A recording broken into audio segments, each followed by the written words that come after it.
j'attends que le bip sonne avant de repartir. Là-dessus, on est d'accord? Ok. Si le bip sonne et que je suis ici, je vous rappelle, il faut que je rattrape le retard et que je sois de nouveau derrière la prochaine ligne au bip.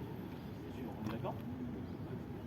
Si je suis ici, ou si je suis ici, je suis éliminé. Okay. Considérez cette ligne comme votre seconde chance. On est d'accord? Ok.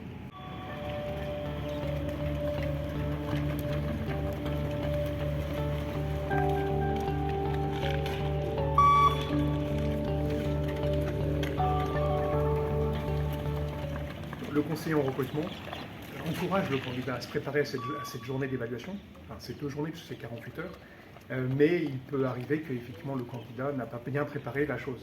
Et au besoin, théoriquement les tests sont valables 3 ans, mais il peut en fonction revenir, repasser pour affiner son projet.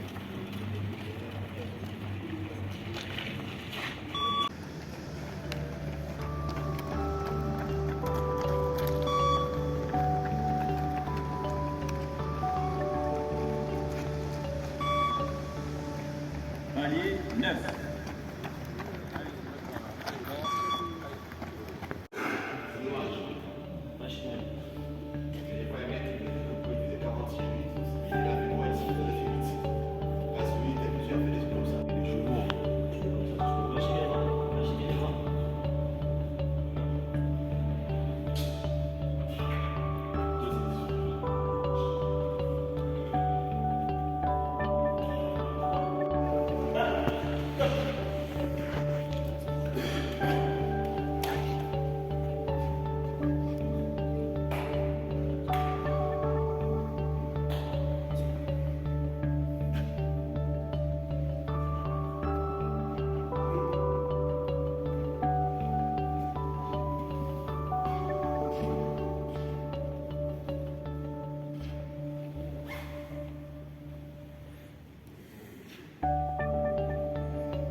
Ok.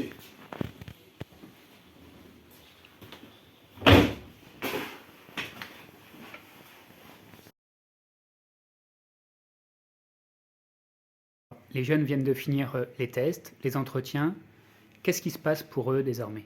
Alors les jeunes sont arrivés ici pour 48 heures, ils ont passé effectivement un certain nombre d'évaluations, et ensuite ils vont être à nouveau convoqués dans un CIRFA, voir leur conseiller en recrutement, qui va prendre en considération ces tests et mettre en adéquation les aspirations du jeune et les besoins de l'armée de terre. Et donc il y a une discussion qui va s'engager sur le projet professionnel de ce jeune.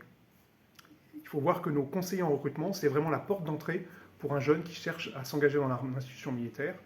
Et il y a un espèce de parrainage, un peu de coaching qui se met en place entre ce jeune qui vient d'arriver et qui a des aspirations professionnelles, et puis ce conseiller en recrutement qui est un sous-officier ancien, qui a de l'expérience et qui pourra guider le jeune dans son projet. Ce qui explique que la phase de recrutement dure plusieurs semaines à plusieurs mois. Exactement, c'est un parcours professionnel qui s'engage, et donc le jeune qui va nous rejoindre ou aspire à nous rejoindre, il va rentrer dans un processus qui dure entre 2 à 3 mois, parfois ça peut aller jusqu'à 6 mois, en fonction des besoins, et qui va être jalonné par plusieurs étapes. L'étape la première et la plus importante, c'est de rentrer dans un CIRFA, un centre d'information et de recrutement des forces armées, rentrer en contact et prendre un rendez-vous avec un conseiller en recrutement. Ça, c'est le premier entretien. À un moment ensuite, il va être envoyé dans un centre régional d'évaluation, c'est-à-dire ici à Rueil-Malmaison par exemple, pour le groupement de recrutement et de sélection Île-de-France et Outre-mer. Et après ces évaluations, il va à nouveau rencontrer son conseiller en recrutement. C'est le même qui va le suivre tout au long de ces entretiens. Et donc il y a vraiment une relation de confiance qui va se créer et qui permet au candidat de discuter avec son conseiller en recrutement pour son projet professionnel, de le faire évoluer en fonction de ses résultats en sport, de ses aspirations, de ses capacités. Une fois que les résultats sont en phase avec le projet, là le dossier donc passe. Le dossier ensuite est monté en commission au niveau du pôle recrutement jeunesse de la DRHAT, la Direction des ressources humaines de l'armée de terre, et il est mis en concurrence avec d'autres candidats qui eux aussi ont la même aspiration, le même régiment, la même spécialité. Et donc, en fonction de la concurrence, eh bien, on prend les meilleurs d'entre eux. Et ensuite, donc, Et les une meilleurs fois- qui signent Les meilleurs l'engagement. signent, et puis ils signent, et donc ils vont partir. Il va y avoir une